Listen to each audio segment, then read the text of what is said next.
The Secret was definitely a real transformation for me because I grew up in a family where my dad was very negative, thought that rich people were people that had ripped everyone off, thought that anyone who had money, must have deceived somebody. And so I grew up with a lot of beliefs about money, that if you had it, it made you bad. Only evil people have money. And, money doesn't grow on trees. That was a big one. Who do you think I am, Rockefeller? That was one of his favorite phrases. So I grew up truly believing that life was difficult, that it was hard, you had to struggle. And it was only when I met W. Clement Stone that I literally began to shift my life. Whatever the mind of man can conceive and achieve. When I was working with Stone, he said, I want you to set a goal that's so big that if you achieved it, it would blow your mind. And you would know it's only because of what I've taught you that you would have achieved this goal. Well, at the time, I was making about $8,000 a year. And for some reason, I wanted something that was really measurable. So I said, I want to make $100,000 in a year. And I had no idea how I could do that. I saw no strategy, no possibility, but I just said, I'm going to declare that, I'm going to believe it, I'm going to act as if it's true, and release it. And so I did that. And one of the things he taught me was every day to close your eyes and visualize the goal as if it's already achieved. And I had actually made a $100,000 bill that I put on the ceiling. So the first thing I'd see when I woke up, I'd look up and there it was. It would remind me that this was my intention.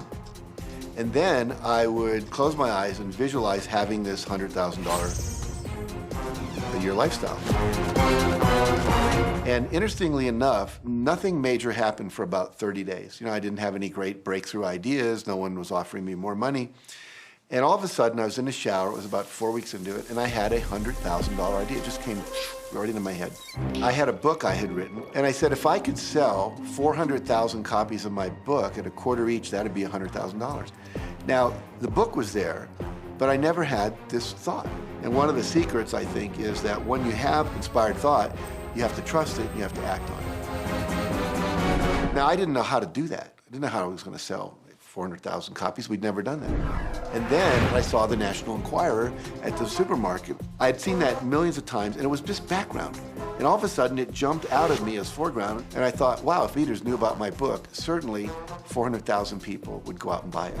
And about 6 weeks later, I gave a talk at Hunter College in New York to 600 teachers, and this lady comes up at the end and she says, that was a great talk. I'd like to interview you. Let me give you my card. And I said, who do you write for?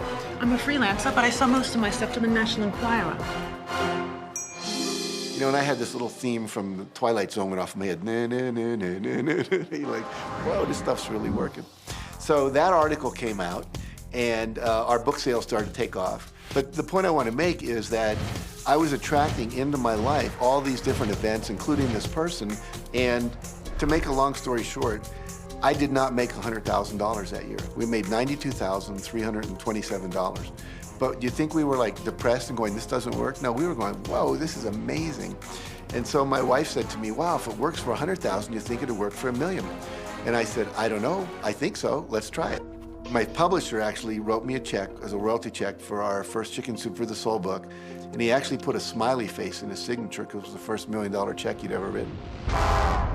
And so I know from my own experience, because I wanted to test it, does this secret really work? And we put it to the test, it absolutely worked. And now I live my life from that every single day. Well, I can just imagine what a lot of people that are watching this are thinking. And that is, how can I attract more money into my life? How can I get more of the green stuff? How can I get more wealth and prosperity? How can I, when I love my job, deal with the credit card debt that I have? And the realization that maybe there's a ceiling on the money that can come in because it's coming to me through my job. How can I bring in more? Intended. This goes back to one of the things we've been talking about throughout the whole secret. Your job is to declare what you would like to have from the catalog of the universe. Well, if cash is one of them, say how much you would like to have. I would like to have $25,000 unexpected income within the next 30 days. Or whatever it happens to be. It should be believable for you. Most people have a goal of getting out of debt. That'll keep you in debt forever.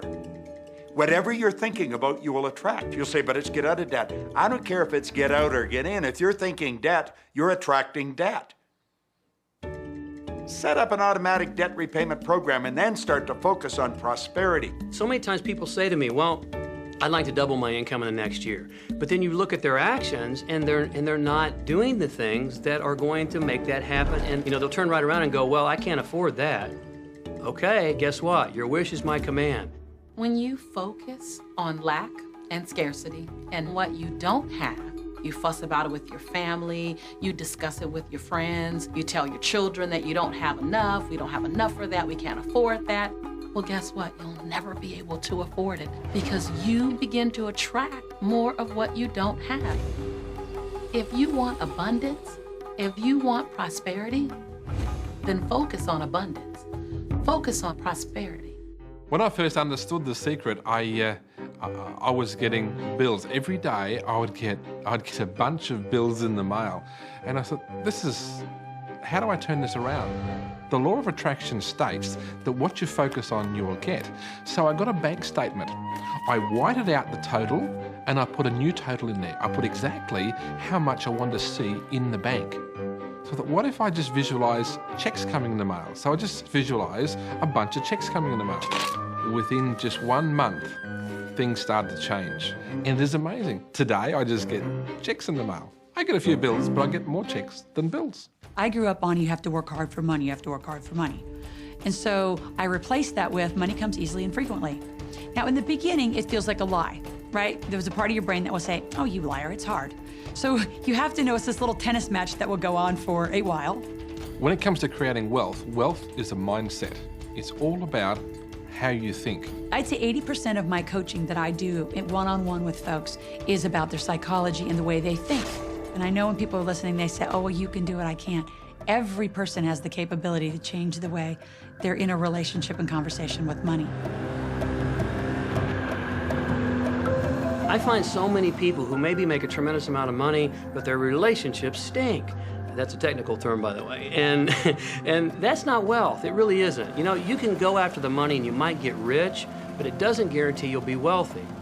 I'm not suggesting that money isn't a part of wealth. It absolutely is, but it's only a part. And then I meet a lot of people who are quote unquote spiritual, but they're sick and broke all the time. That's not wealth either. Life is meant to be abundant in all areas. Many people in Western culture are striving for success. They want the home, they want the great business, they want all these outer things. But what we found in our research is that having these outer things does not necessarily guarantee what we really want, which is happiness. So we go for these outer things, thinking they're going to bring us happiness, but it's backwards. You need to go for the inner joy, the inner peace, the inner vision first, and then all of the outer things appear.